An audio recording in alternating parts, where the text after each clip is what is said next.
Good evening, I'm Anna Jabłońska. Welcome to Poland Daily. The National Solidarity Delegations Convention is being held in the city of Częstochowa, in southern Poland. In the speech opening the convention, the President of Poland, Andrzej Duda, stressed the importance of the solidarity movement in taking down the communist regime. In an interview with our station, the President of Union, Piotr Duda, talked about the strategic goals which Solidarity has set for its future. To jest nam dzisiaj w Polsce na stulecie odzyskania niepodległości, ale all of this, especially on the centenary of Poland regaining its independence, is very important and needed.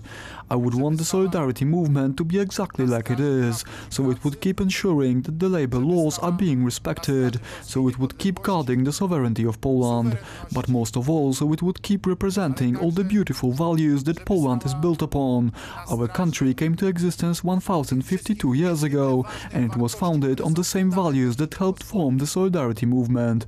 I stand before the delegates today, and I don't want to delve into politics, but I will say this: I'm really glad that Solidarity is so active in politics, especially in matters of labor law and social and working conditions in the country. Wszak wyrosła solidarność, te wartości. Zbiorowe układy pracy. Collective unions, that's our goal for the future.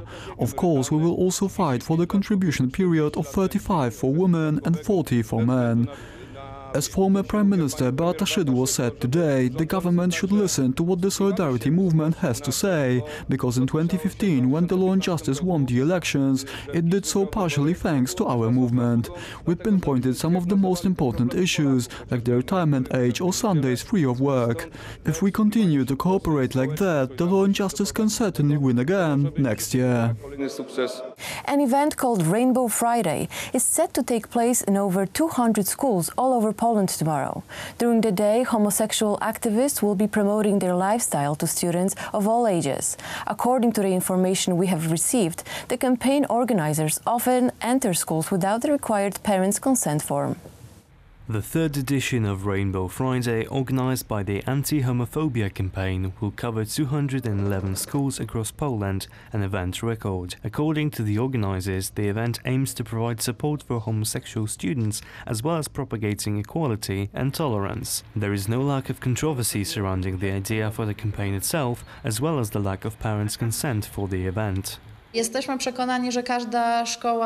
These consent forms are still valid, but it's the school's responsibility to ensure they are taken care of.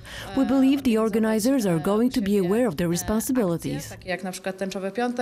The schools which decided to organize Rainbow Friday received a set of educational materials, posters and rainbow-colored gadgets. The event is promoted by Głos Nauczycielski, a unit of the Poland Teachers Association. According to Rafał Dorosiński from the Institute for Legal Culture, Ordo Juris, allowing homosexual activists to enter schools is a result of manipulation. Jest to klasyczny przykład prowadzonej przez aktywistów LGBT. This is a classic example of the cooperation of LGBT activists with some teachers, an example of student indoctrination without the parents' knowledge or consent. It is often the case in schools that were selected for this project that the parents' council consent is nowhere to be found. Zgłoszone do tego programu. Perhaps the most shocking part of this issue is the lack of response from school authorities that are supposed to oversee the school system. According to our information, no statement has been made thus far regarding the LGBT campaign.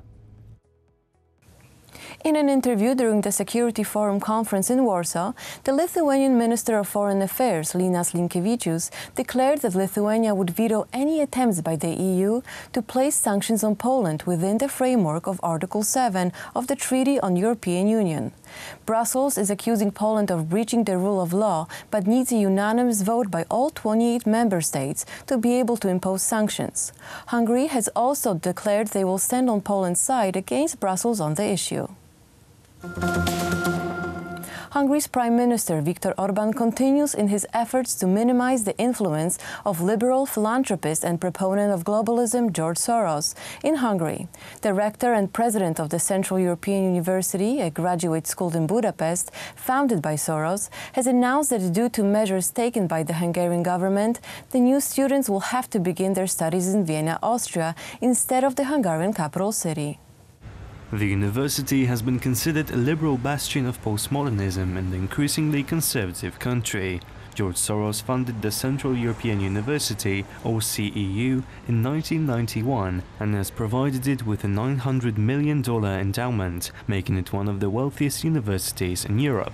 Orban's government adopted new legislation in 2017, which was widely thought to target the university and make it impossible for it to continue its operations in the country. The rector and president of CEU, Michael Ignatieff, has confirmed the university will have to move to Austria.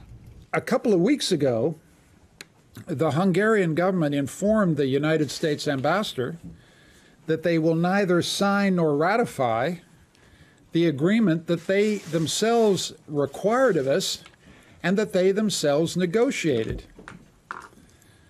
And they do not recognize the activity that we are conducting in New York to ensure compliance with Lex CEU. He continued by arguing that the CEU is being forced out of the country by the government. We cannot operate legally in Hungary as a free U.S.-accredited institution.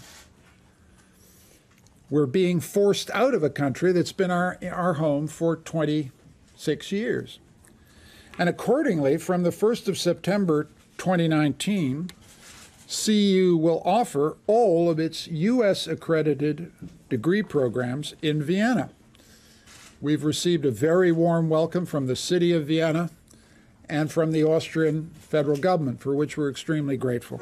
Hungary has adopted a package of anti-immigration laws last summer, officially called the Stop Soros Laws, which introduced the possibility of sentencing individuals and representatives of organizations for helping illegal migrants. Orban's National Conservative Party strongly based its election campaign ahead of this spring's parliamentary election on its opposition to Soros activities in the country. Earlier this year, the charitable Open Society foundations controlled by Soros were also forced to leave Hungary. As a result, Soros is finding it harder and harder to operate in his home country.